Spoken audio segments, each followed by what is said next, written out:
Hi everyone, welcome to Bhavani starts. ఈరోజు చాలా టేస్టీగా చికెన్ కర్రీ చాలా సింపుల్గా బేసిక్గా ఎప్పుడు కుకింగ్ చేయని వాళ్ళు కూడా పర్ఫెక్ట్గా చేసేది చూపిస్తానన్నమాట.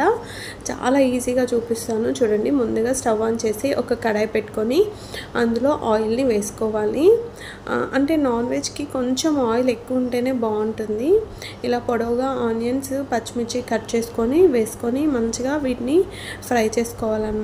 ఒక 5 మినిట్స్లో చక్కగా ఫ్రై అయిపోతాయి. ఈలోపు మనం అప్పటికప్పుడు దంచుకొని వేసుకున్న అల్లం వెల్లుల్లి పేస్ట్ ఉంటుంది కదా, అది వేసుకుంటే మాత్రం చాలా టేస్టీగా ఉంటుంది. ఈ అల్లం వెల్లుల్లి పేస్ట్ పచ్చివాసన పోయేంత వరకు ఫ్రై చేసుకొని ఇప్పుడు అందులో కొద్దిగా పసుపు కూడా వేసి మంచిగా దీన్ని ఫ్రై చేసుకోవాలి. ఇప్పుడు చికెన్ని ముందుగా నీట్గా క్లీన్ చేసేసుకొని, ఒకవేళ పెద్ద ముక్కలు ఉంటే వాటిని చిన్నగా కట్ చేసుకొని ఒక మీడియం సైజులో అయినా కట్ చేసుకొని ఇలా చక్కగా మొత్తం అన్నీ కలిసేలాగా మిక్స్ చేసుకోవాలి. ఇప్పుడు ఇందులోకి కారం వేస్తున్నానండి, పచ్చిమిర్చి కూడా వేసాము, అల్లం వెల్లుల్లి పేస్ట్ వేసాము. మసాలాస్ ఉంటాయి కాబట్టి పిల్లల కోసం మనం ఎక్కువ స్పైస్ చేయొద్దు, అందుకని నేను ఒక 1 టేబుల్ స్పూన్ కారం, సాల్ట్ వేసాను. సాల్ట్ అనేది చూసుకొని వేసుకోండి. మొత్తం అంతా మిక్స్ చేసేసి ఒక చిన్న టీ గ్లాస్ వాటర్ వేసేసి లిడ్ పెట్టి ఒక 10 మినిట్స్ మీడియం ఫ్లేమ్లో కుక్ చేసుకోవాలన్నమాట.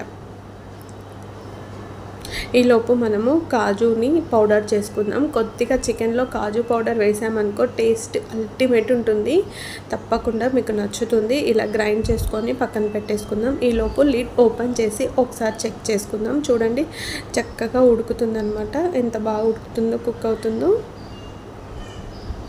ఇప్పుడు దీన్ని ఒకసారి మిక్స్ చేసేసుకొని ఇందులోకి మనం చికెన్ మసాలా వేసేసుకుందాం. ఒక 2 టేబుల్ స్పూన్స్ చికెన్ మసాలా వేసాను అనమాట నేను. వేసేసి మొత్తం అంతా నీట్గా మిక్స్ చేసేసుకుందాం.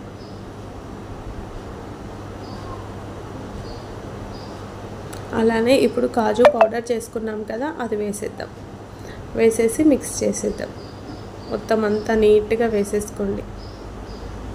వేసేసి చక్కగా ఇలా మిక్స్ చేసేసుకొని ఒక 2 మినిట్స్ అయిన తర్వాత ధనియా పౌడర్ వేసేసి అంతే అండి. ధనియా పౌడర్ వేసేసాక ఆల్మోస్ట్ ఆల్ డన్. చికెన్ మనకు అర్థమైపోతుంది కదా, అయిపోయింది. ఇప్పుడు మనం ఫ్లేమ్ ఆఫ్ చేసేసుకొని వేడి వేడిగా అన్నం పెట్టేసుకొని తినేసామంటే మామూలుగా ఉండదండి, అంత బాగుంటుంది. నచ్చిందా ఫ్రెండ్స్? మీకు నచ్చిందని నేను అనుకుంటున్నాను. నచ్చితే లైక్ చేయండి. Bye bye.